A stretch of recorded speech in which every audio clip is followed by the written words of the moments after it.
So what about as far as visitation? What are the ins and outs of visitation? What are the most important things to understand? Well, again, we look at visitation. Actually, you go to the hospital, you visit someone. You go to jail, you visit someone. My deal is using the right terms when you're dealing with a parent.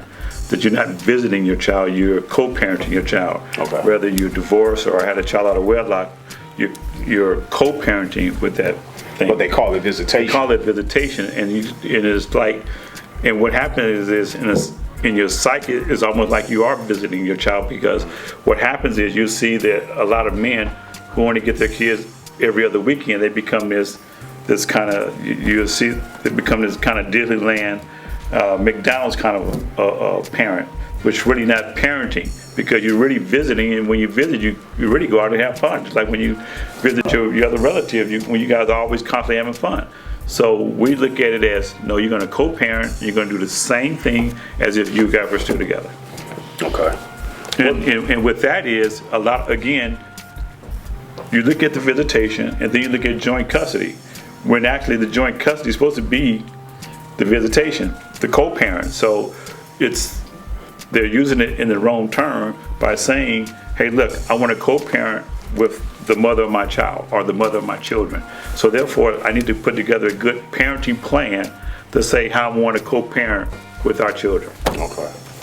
And that's how it's confusing. Huh? It's confusing for the average person. Confusing, but yet simple. That's how I just showed you. That's how we make it. Right. It's just that simple. Right. It's just that a person going in doesn't know that it's co-parenting. They call it visitation, but it's co-parenting. It's co-parenting. You don't want to, because again, you don't want to start acting like a visiting parent and become this McDonald's, this Disneyland kind of a parent. And then sometimes what happens is the mother of your child or your children may put your child in some sports activity, and then the visiting parent is not going to want to take that child to that sporting activity, because it's like, wait a minute, this is my time and I want to do what I want to do. No, you're still supposed to take that child co-parenting to the games that he has to go to or she has to go to. Right. Ballet, karate, whatever it may be, you still got to do that, because if you guys were together, you would still take that child to those sporting events. So you still got to do the same thing. Right.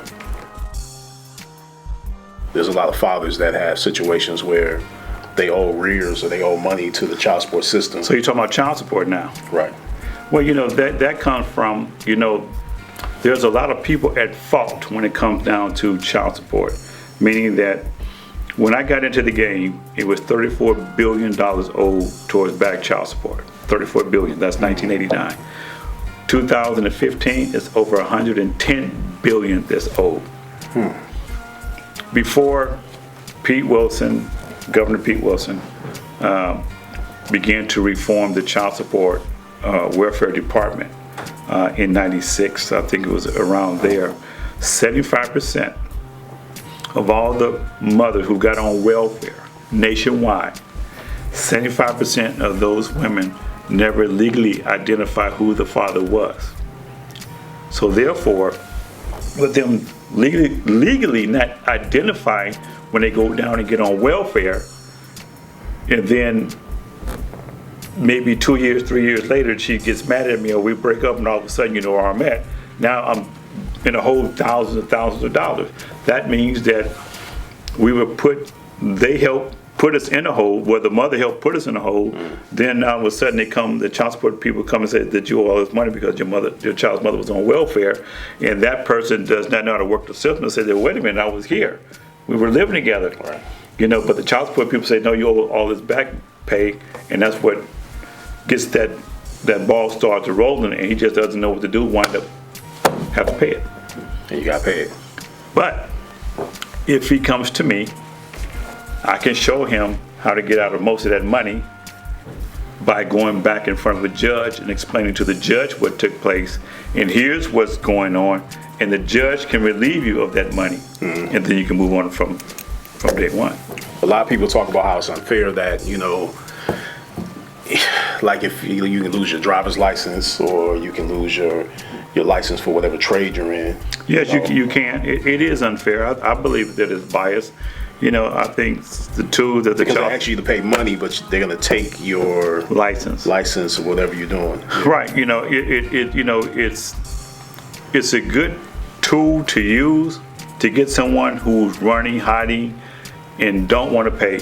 That's what it should be used for, not the everyday person who's trying to do certain things that has joint legal or physical custody of their child or their children, that's being there, and because of no fault of my own, I lose my job, and then you got to realize the child support people are taught they're teaching you to call them up and say, when you lose your job, call us up and we'll take care of that. And when you do that, they're going to say, okay, well, send us your paperwork and we're going to look into it. You know how long it's going to take them to do that? It'll be over a year. Over a year, wow. I grant you not. I kid you not. It'll be over a year before they really get to you and they file the paperwork. So they're helping you stay in their arrears. Because you got to realize that judge say, hey, look, you got to pay $500. You just lost your job.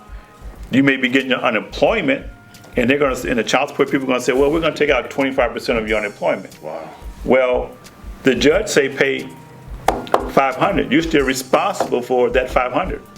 Whether they take out 25% of your unemployment or not, you're still responsible for that $500 as they're looking into your case, which means that if you have me or you come to me, I'm going to show you how we're going to do the correct paperwork, get you right back in front of that judge, get it modified to what you really got coming in, which is your unemployment.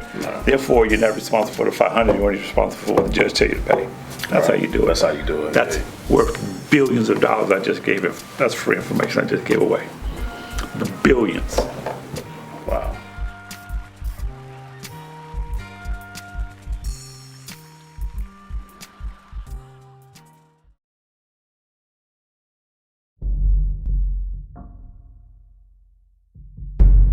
Many people have lost their lives trying to reveal the secret.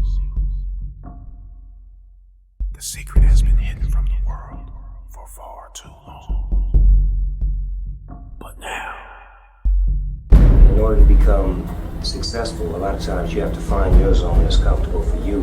When you come to that crossroad and you get to a certain age where you have that epiphany where what the hell am I going to do with the rest of my life, and you don't even have a plan yet, that's when it's time to start writing your shit down. Sometimes, life decisions and life choices steer you another path, but, mistakes are given, being a human. We don't have to be perfect. One day the world's gonna have to come around and recognize that, yeah, this is different, but there's nothing like this out here. You have to let your imagination run wild when it comes to your career, period. Most people only plan for what they think they can get. The universe doesn't like that. The universe wants you to go for what you think is impossible. Dr. King said your character is built not during times of comfort and convenience, but during times of conflict and controversy. When you see an obstacle, don't let it deter you. You either can go over it, around it, or through it, depending on your own strength. I've been through a lot of stuff in life, but never once have I felt like this is the end of my path. You have to put up your own money. That's independence. If someone else is putting up the money, that's dependence. If you don't see yourself coming out as a boss at that place, get the fuck out of there.